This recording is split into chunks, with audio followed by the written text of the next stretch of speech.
Hi friends, అందరికీ నమస్తే. ఒక థాట్ ప్రొవోకేటింగ్ వీడియో చేద్దాము అనిపించింది. బిగ్ బాస్ మీదేలెండి ఆఫ్ కోర్స్. ఈ ఐడియా మన పీత బ్రెయిన్ బిగ్ బాస్ టీంకు వచ్చినట్టు లేదు. అలాగే మన గొర్రెల మందలు వాళ్ళు శివాలెత్తిపోతున్నారు రకరకాల వీడియోలతో. రోజు కొన్ని కొత్త పేర్లతో వీళ్ళే ప్రాబబుల్ కంటెస్టెంట్స్ అంటూ లిస్ట్స్ రిలీజ్ చేస్తూ ఉన్నారు. కానీ ఒక విచిత్రమైన విషయం నా నోటీస్కి వచ్చింది, మీ నోటీస్కి కూడా వచ్చే ఉంటుంది.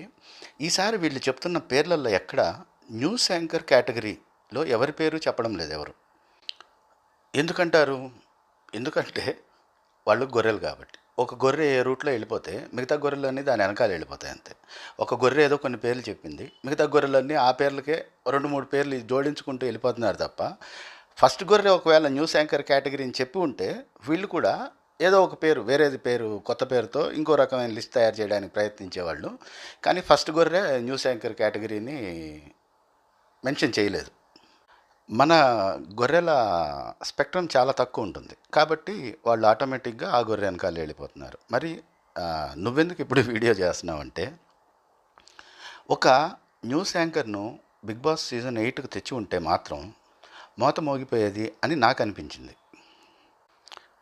ఇప్పటి వరకు తెలుగు బిగ్ బాస్ హిస్టరీలోనే ఇంతవరకు ఎన్నడూ లేనంత ఒక చాలా హ్యూమాంగస్ డిబేట్ కానీ, కాంట్రవర్సీ కానీ సోషల్ మీడియాలో క్రియేట్ అయి ఉండేది.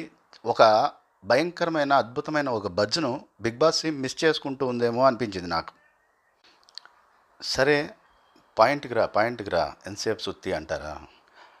న్యూస్ యాంకర్ స్వప్న గారి గురించి చాలామందికి తెలిసే ఉంటుంది. ఐ మీడియా అని, సాక్షిలో కానీ రకరకాల చోట్ల పనిచేశారు, చాలా వాటిలో పనిచేశారు.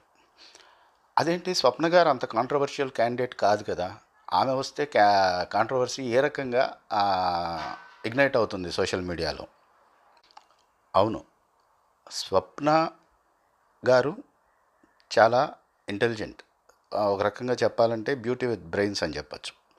చాలా డీసెంట్ కూడా. ఒక మల్టీ ఫ్యాసెటెడ్ పర్సనాలిటీ అని కూడా చెప్పుకోవచ్చు మనం.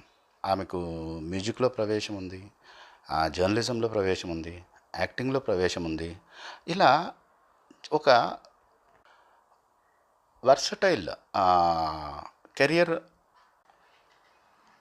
ఆమెకు ఉంది, అది నిజమే. కానీ స్వప్న గారు దేనివల్ల ఎక్కువ ఫేమస్ అయ్యారు? రామోయిజం వల్ల.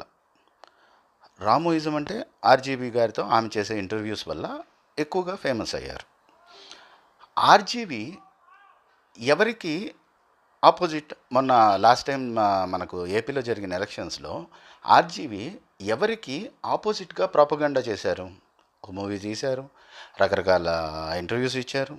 అన్నిట్లో ఆయన పవన్ కళ్యాణ్ గారిని, చంద్రబాబు నాయుడు గారిని, మీన్స్ కూటమిని టార్గెట్ చేసి మూవీ తీయడం కానీ, లేకపోతే ఇంటర్వ్యూస్ ఇవ్వడం కానీ, రకరకాల కామెంట్స్ చేయడం కానీ చేశారు. సో సోషల్ మీడియా స్వప్న గారిని ఒక ఆర్జీవి ఫ్రెండ్గా చూస్తుంది. అలాగే ఆర్జీవి గారు కూడా బయటికి వచ్చి మరి ఫస్ట్ టైం, అంతకుముందు కూడా పెట్టుండొచ్చు ఏమన్నా, కానీ స్ట్రాంగ్గా స్వప్న గారిని సపోర్ట్ చేయండి అని చెప్పి మాట్లాడే అవకాశం కూడా ఉంది. ఎందుకంటే వాళ్ళిద్దరికీ ఉన్న అసోసియేషన్ అలాంటిది. చాలా కాలం నుంచి ఇద్దరు కలిసి చాలా రకాల వీడియోస్ చేస్తూ ఉంటారు, ఇంటర్వ్యూ వీడియోస్ మరి ఆటోమేటిక్గా ఆర్జీవి ఎప్పుడైతే స్వప్న గారిని సపోర్ట్ చేస్తారో అప్పుడు ఆటోమేటిక్గా టీడీపీ, జనసేన ఇవి రెండు కూడా సోషల్ మీడియాలో చాలా హైలీ పాపులేషన్ ఉన్న ఒక చాలా స్ట్రాంగ్ టీమ్స్ ఇవి సోషల్ మీడియాలో. టీడీపీకి కానీ, జనసేనకు కానీ. పవన్ కళ్యాణ్ ఫ్యాన్స్ అంటే చెప్పాల్సిన అవసరమే లేదు. సోషల్ మీడియాలో చాలా హైలీ ఇన్ఫ్లుయెన్షియల్ అనొచ్చు, పాపులేషన్ వైజ్ కూడా చాలా ఎక్కువ మంది కనబడతారు మనకు. సో వీళ్ళందరూ ఎప్పుడైతే స్వప్న గారిని అపోజ్ చేయడం మొదలు పెడతారో, అలాగే మనం ఇక్కడ నోటీస్ చేయాల్సింది ఒకటి ఏంటంటే, ఆర్జీవి గారికి కూడా చాలా చాలా చాలా స్ట్రాంగ్ ఫ్యాన్ బేస్ ఉంది సోషల్ మీడియాలో. ఇవి రెండు అపోజింగ్ ఫ్యాక్టర్స్ అయితే ఒక న్యూట్రల్ ఫ్యాక్టర్ ఒకటి ఉంది ఇంకా ఇక్కడ. స్వప్న గారు చాలా ఇంటెలిజెంట్, చాలా డీసెంట్ కూడా, చాలా మల్టీఫాసెటెడ్, చాలా వెర్సటైల్ పర్సనాలిటీ అని కూడా చెప్పుకోవచ్చు ఒక రకంగా.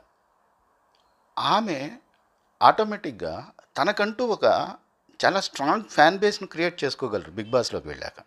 ఆమె చేసే ఆర్గ్యుమెంట్స్ వల్ల కానివ్వండి, ఆమె బిహేవియర్ వల్ల కానివ్వండి, లేదా ఆమె టాలెంట్ వల్ల కానివ్వండి, ఆమె న్యూట్రల్గా ఉండే సోషల్ మీడియాలో ఉండే వాళ్ళను చాలామందిని తన ఫ్యాన్ బేస్గా కన్వర్ట్ చేసుకునే ఒక స్కోప్ ఉన్న ఒక కంటెస్టెంట్ అయ్యే అవకాశం చాలా చాలా ఎక్కువ ఉంది.